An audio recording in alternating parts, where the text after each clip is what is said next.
everyone. I'm Ben Simon, music director of the San Francisco Chamber Orchestra, and I'm delighted for this very special program, our new composer series for the San Francisco Chamber Orchestra. And for our very first one, we are honored and delighted to have the swiftly upcoming, very exciting composer Carlos Simon with us, zooming in from Washington, D.C., and we'll get a chance to talk to Carlos in a second. We also have four of our outstanding all-stars and principal players who during this little concert will be playing a short piece by Carlos Simon, four little solo pieces. So we have Tod Brody, who's our principal flute player, Robin Sharp, our concertmaster, Hannah Addario-Berry, our principal cellist with a rainbow scarf. That's how you can recognize her. And Michel Taddei, of course, our longtime principal double bass player. So welcome, Carlos. This is the first time we've had a chance to meet. Unfortunately, it's not in person yet. You were scheduled to write a piece for the San Francisco Chamber Orchestra for a premiere in April of 21, and we were going to meet you for a reading session last month in October when we had our main stage program. Obviously, those plans have been delayed, but I want to welcome you and introduce you to our San Francisco Chamber Orchestra fans. Thank you, Ben. It's such an honor to be here. Thank you so much for just having me, inviting me to talk a little bit about my music and who I am. I am a composer who loves to draw on many different influences. I'm from Atlanta, Georgia, and growing up in Atlanta, it's such a vibrant city. Of course, we know it has a rich history of the civil rights movement, and you think about just historically speaking, what the city really represents in our society. And so, I tend to draw a lot on my influence as a son of a preacher in the South, and gospel music and jazz and different influences, but I love traditional concert music, and I always try to find ways of blending different styles and my love for the different genres of music. So I am so delighted to share these pieces with you, which in a way, um, I guess, encapsulate my musical voice, and the types of things that I like to write, not only stylistically but also um, conceptually. What the pieces are about. We'll hear pieces about Bill Traylor, who was born a slave, but lived long enough to see Jim Crow, long enough to see the end of slavery, long enough to see so many different things happen in American society. He was born in 1853 and died in 1949, so he lived quite a long life. And so the piece sort of represents his life in different stages. And then so you hear a lot of different moods here today. Tell us what you're doing now, Carlos. You're living in Washington? I'm living in Washington D.C. I am an assistant professor at Georgetown University, teaching music composition and music theory, as well as film music and a variety of other classes. But it's I've been here 2 years now, and I love the city, and my growth as a composer here in the city has been pretty amazing with my role at the Kennedy Center and writing different things for different ensembles here in the city. So yeah, I'm excited to be on the East Coast. I love the West Coast. I love San Francisco. We're gonna get you out to San Francisco for a performance as soon as we can, Carlos. I am so delighted. Yeah, I can't wait. I can't wait.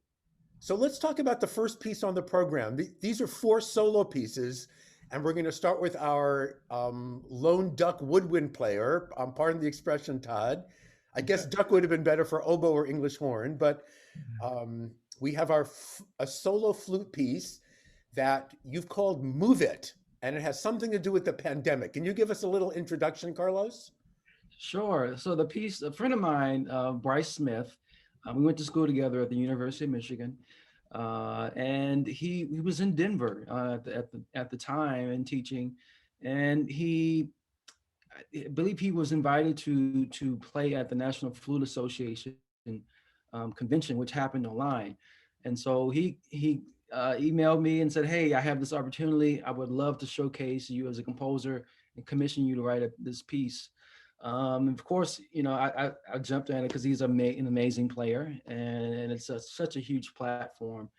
And also it was an opportunity for me to kind of really express the things I was going through in COVID, and it was, as a composer and an artist, what we all can, I'm sure, can relate to this. It's very difficult not being able to kind of do your craft like you used to, and with in social settings and performing in front of people, and as a composer, um, I enjoy like going out and hearing music, and even if it's not just my music, but also being in front of people. And um I wanted to get out and move, and be around people. And so the piece is inspired about just by my aspirations of wanting to get out, and just it's a piece. So the piece is called Move It. It was premiered August. Yeah, August. This in 2020, this year. What was the piece like for you, Todd, on first seeing or working on it? It's been a blast, actually. I've really enjoyed working on it. I mean, at this point, it's so welcome for any of us to have a project to sink our teeth into, and this has been my current project, and it's really, it's fun. It's not a piece that you have to spend a lot of time trying to figure out what it's all about. It's very straightforward. I mean, I love what you wrote in your program note, Carlos. You wrote, "My intent is to make this piece an imaginary syncopated joyride." And it's just that. I mean, it's so joyful, and that what you were talking about wanting to get out and just move, that's something that we've all been missing. And, I guess I'd take the imaginary part out of that. For me, it's, I guess it's not a joyride in the sense of physically moving, but it's very physical. So, it's a piece that, as you'll all hear, it just goes, and it takes a lot of energy, I think, to really bring it to life. And I've enjoyed digging down and finding that. And technically, it's challenging, but not over the top impossible. So I've embraced the challenge too. So it's been a blast. So without letting Carlos in on this, how did he write for the flute, Todd? He writes, it's excellent writing for the flute. I mean, there's a little bit of modern technique in it that's very effective with tongue pizzicato and flutter tongue things. Fits the instrument really well. I think it's really effective. So Carlos, I don't know if you and Bryce worked together on this or if you just delivered it as a finished product, but you got it right for the instrument. I think, there's we all have our strengths and challenges, I suppose. And it's very kinetic piece, as you hear. There's a lot of really fast motion, fast articulations, and but it's all practical. It really works. Thank you. Carlos, would you like to add anything else before we hear the performance? I mean, I'll say, just one thing. I with all my pieces, I try to work with collaborators, the performers, people who can actually play it. And so I don't like to write pieces in like a bubble or vacuum. It's important for me to get some feedback. And so we spoke, Todd. We spoke for the performance today. So it's always good to kind of collaborate. It's something that gives you an eye into something I wouldn't imagine. So that's well, that's one of my joys as well. And it was great to talk to you last week and get a couple of my questions answered. And the piece has really been fun.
Carlos, let's talk about the next piece on the program that is, we're going to hear is it three different versions of the same piece, or is it three different pieces with the same name? Why don't you explain this a little bit for us? So it's Between Worlds. It's three different pieces with the same title, but the same concept. But they're all musically very different. And the reason why is that, Bill Traylor, who's the piece is inspired by, he's so many ways different, and his personality, his artistic output is very different. And, just the level of this, how much time he spent on this earth, how many things he would have seen. There, so the all three different pieces all together. So I wanted to kind of make each piece, I guess, highlight a different aspect of his life, and like individual pieces have different moods in a sense. So I love the title Between Worlds because Bill Traylor, he lived in a time where they were, I guess, always between two different disparate worlds, the black and white, poor, rich, rural and urban, so always sort of in between these very, very, very different worlds, especially in the South as an artist. Not yeah, as an artist and as a sharecropper in Alabama, Montgomery, Alabama. Are the pieces, is there a particular order you'd like to hear them in, or they stand alone? Yeah, they're all standalone pieces, and the idea is that you should be able to get a sense of what his work and the person he was, just by hearing one of the pieces. And it's great to hear that we're here all three today, so you'll really get a sense of who he is. But he was a very quiet man, but he lived a very, very interesting life. He had like 10 kids, I believe, by two different women, and he traveled quite a bit, even though his home was in Montgomery, Alabama, for most of his life. Yeah. How did you tie his life into the actual music you were writing? What was your connection there, Carlos? Well, I knew he was born a slave, and musically speaking, I wanted to draw on those references that we associate with slavery and spirituals and the blues and strings, glissandi, and so these all these elements I'm kind of wanted to build into the piece. And if you just look at his work, it's so simple. It looks very simple, but it's so complex at the same time. I hope that the audience will go and look at some of his work online and just kind of see how provocative, some of his work is. So I kind of wanted to build that into the piece as well. So simple gestures that say a lot. If we think about the opening of the piece for violin, very simple gestures, but they're glissandi that are sort of built in, so that if you think about glissando, that there are implement of the blues, that they encapsulate emotion and frustration and struggle, and so that you'll hear very, very small, simple gestures, but they mean so much. And so I wanted to kind of mimic what I saw in the exhibit at the Smithsonian when I first saw his work. Let's start with Robin, as long as we have a violinist here. Robin, how is it for you getting the music and learning it, and how did it fit into your life in the past couple months? Well, I was really interested in who Bill Traylor was, and when I went online and researched him to see the Smithsonian exhibit, it just kind of brought everything to life for me. So I second that. You should really check it out online. There's some really neat sort of lecture, seminar things about the exhibit at the Smithsonian, and the symbolism in his paintings and everything. It was quite remarkable.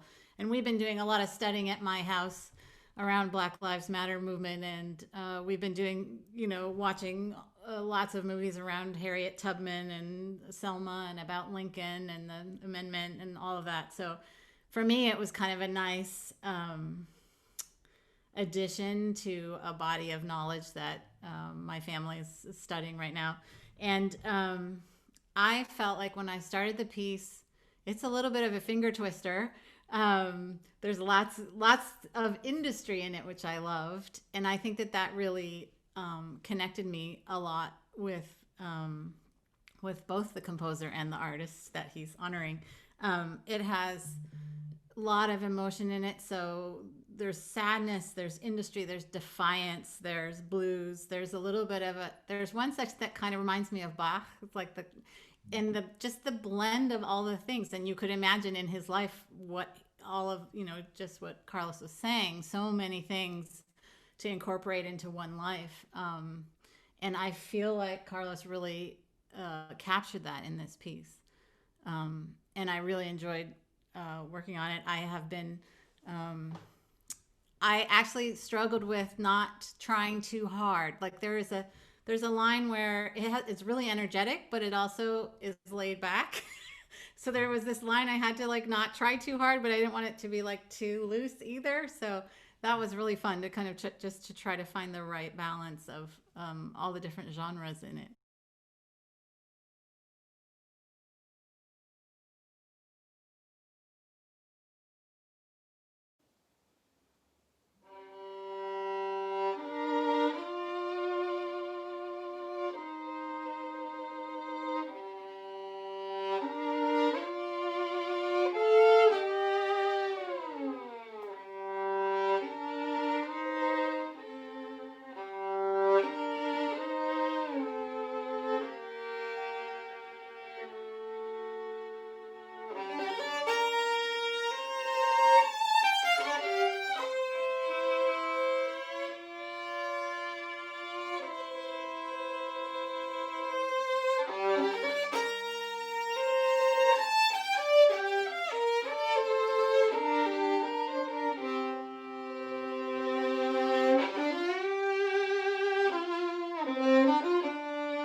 So I wrote these string of pieces as a commission by the Irving B. Klein competition, which happened last year in 2019. It had an annual competition that happens every year, and the competition administration it commissions one composer for all the contestants to play the composer's piece. So I was very fortunate to have that opportunity. And so what you're hearing is a competition piece, if you will. I actually competed in the Klein competition a million years ago. And part of that competition is you learn a new work that's written for the competition. So it was kind of neat when I got the piece where it said, dedicated to the young musical artists of the Klein competition, past, present, and future. So I thought, yes, okay, check that box, tick that box. Check. So tell us how you went from a violin version to a cello version. What was the same? What was different? Did you start again? How did that work? I actually started with the cello version of this piece. And I think, we going back to what I was saying about the simplicity of and but yet complexity of TRAYLOR's work. He used any materials that he could get his hands on, cardboard, things that he would have found in trash, and paper bags, brown paper bags, and if you just look at it in the background, it seems very, very static in a way, and so I saw that and I was like, okay, I have to kind of build in the simplicity into this piece. And the very beginning of the cello version is just one note, and it is held, for I guess 30 or 40 seconds, and until we actually get into the piece. With a melody which happens, it repeats throughout the entire movement. And so there are moments like this where throughout this version I wanted to really, really emphasize the simplicity of Bill TRAYLOR's artwork. And but it also goes to, again, speaks to more so to his personality and who he may have been. I didn't there are any recorded interviews of him or anything like that. I wanted to, I guess, I mean, just imagine what kind of person he was, and just being able to kind of speak and slowly and just very humble man, I imagine. So yeah, just those two elements I really wanted to build in the cello version. So let's say hi to Hannah Addario-Berry. Hi, Hannah. Hello. Tell us about getting the piece and starting to work on it and how it developed for you. Yeah.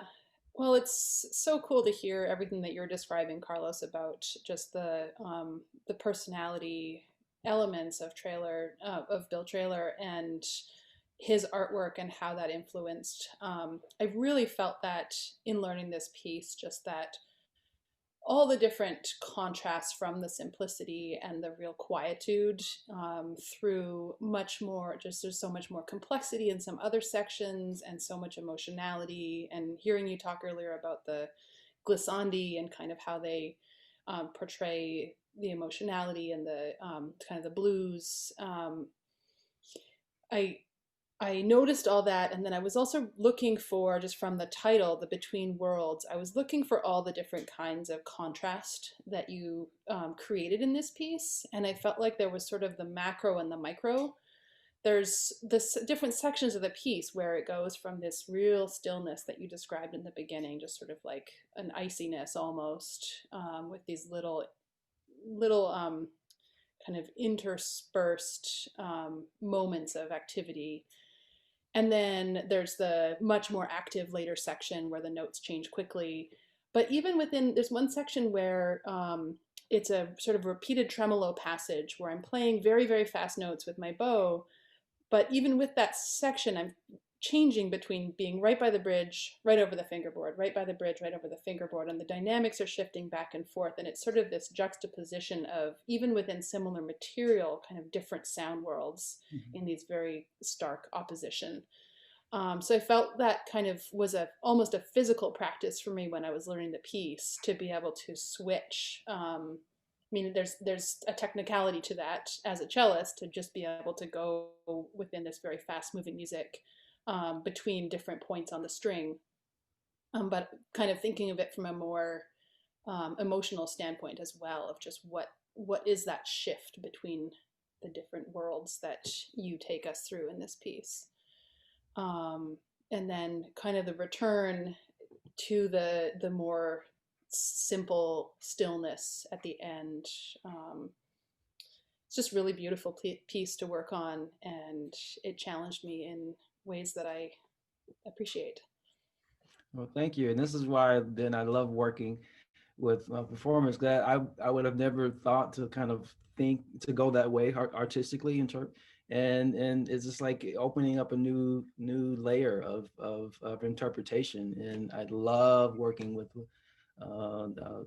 performers and amazing musicians like Hannah and Todd and Robin and Michael. Yeah, so it's everyone has a different interpretation, and it's always good to kind of get that difference.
So Ben, there's no relation between you and Carlos, is there? You Yeah, might I'm clarify that.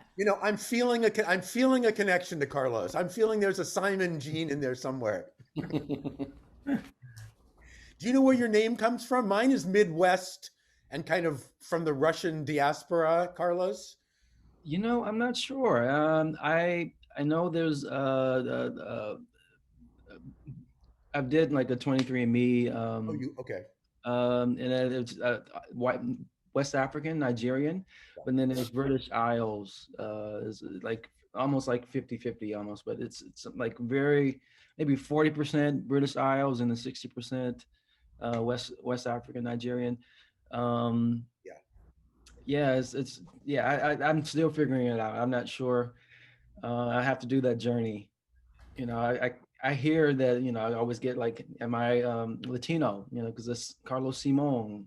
Simon, yeah. Carlos is a Spanish name, and we put you're missing the accent on the I, but yeah, it could be. Let's see. Well, I have I'll not look done it up. 23andMe, but I don't think I have much Nigerian blood. I'd be surprised if I did. But we are connected in other ways, Carlos. That's right. That's right. So let's talk now about our final piece, the third version of Between Worlds, which is for double bass. Tell us how you came to this one, Carlos.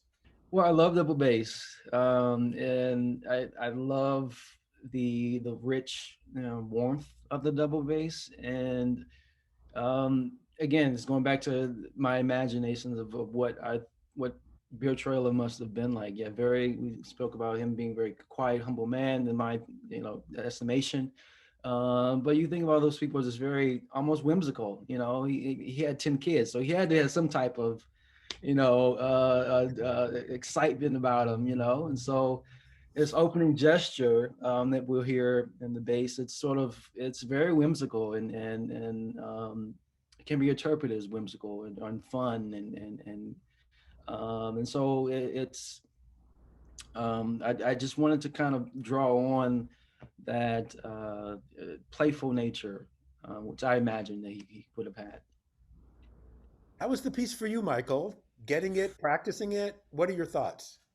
Well, one thing I love that Carlos is drawn to the resonant quality of the bass and the richness, because I do a lot of new music, and so many composers are drawn to, oh, here's this really cool sound effect that you can achieve by playing the highest possible harmonic, and it's called the bass for a reason, and I'm glad that you emphasize that it's mostly low and middle range on the instrument. I mean, it does cover a fair amount, but it's really, I think, in the beauty zone of the instrument. It's actually not a finger twister. It's really wonderful how it just falls under the fingers in a way that works beautifully. So I don't know how deep a dive you've done into various orchestration things, but that was a real pleasure to say, oh, that really sounds like something right from the get-go. And I really appreciate that kind of jazzy, whimsical motif that keeps coming back, and then maybe it has to leave in a little bit of a hurry at the end. Who knows what someone might have been getting up to? Again, we'll file that under whimsy and put it there. But I love that again you take this simple motif, and there are moments in it that get much more intense, but it returns to that humor. And then it transforms it in a way, and it's a short piece, but there's so much going on in it. Just like in, say, for example, in a Schubert song, something can be simple in its one gesture, but there's a whole universe within it. And I did a pretty deep dive into looking at the images that Bill Trailer created, and that served to inspire me a lot in this. Just seeing the whimsy, but also kind of the magic of it. When I saw some of the pictures where,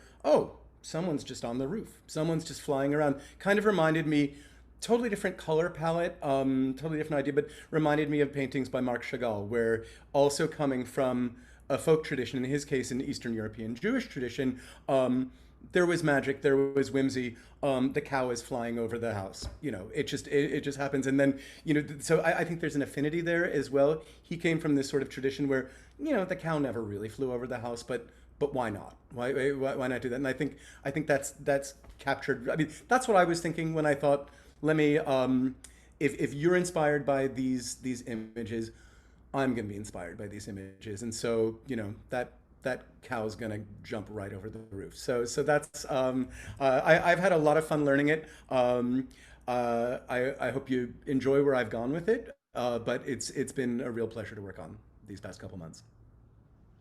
Yeah, well, you know, we always think of the bass as a bass instrument, right? The foundation of, you know, whatever the ensemble is. But you know, the bass it's capable of very lyrical, melodic lines, and then you'll hear, you know, the middle section is it's I try to be write melodic lines that helps kind of the bass sing. You know, you can hopefully, and it's sort of mid range, mid to high range of the instrument. So the bass is a one cool instrument that has capable of doing many other different things other than just like a bass line, you know.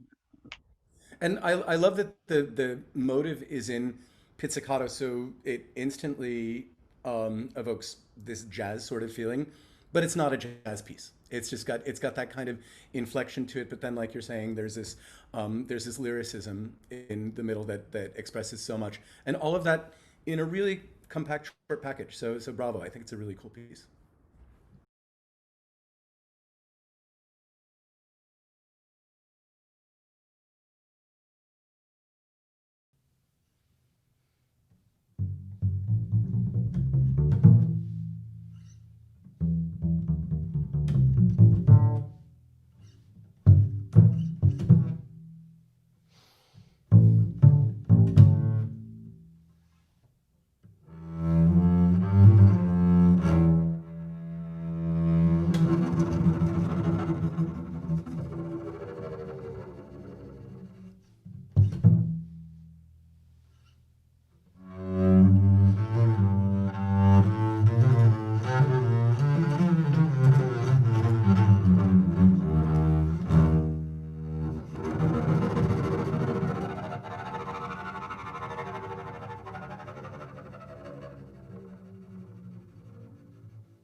Yay! It was that quick. Nice job, Michael. Thank you. Carlos, I'd like to thank you for joining us today, and of course, our wonderful SFCO musicians, Robin Sharp, Hannah Addario-Berry, Michel Taddei, and Tod Brody. But Carlos, what a pleasure getting to know you and listening to your music. We are so looking forward to the postponed world premiere of your piece for the San Francisco Chamber Orchestra. With any luck, we'll be doing that a year from April, just 1 year late, which isn't too bad. We'll cross our fingers. We'll get you out from Washington out to sunny California, where it's warm and never rains. So it's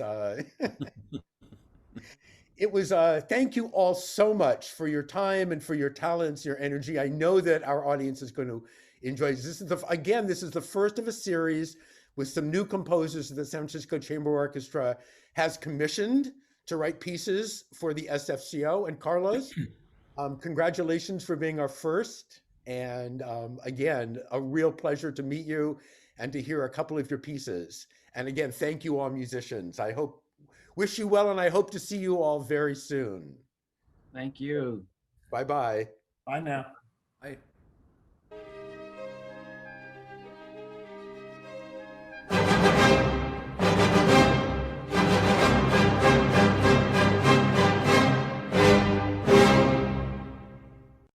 A shout out to the Medallia Company for their generous sponsorship of the San Francisco Chamber Orchestra this season.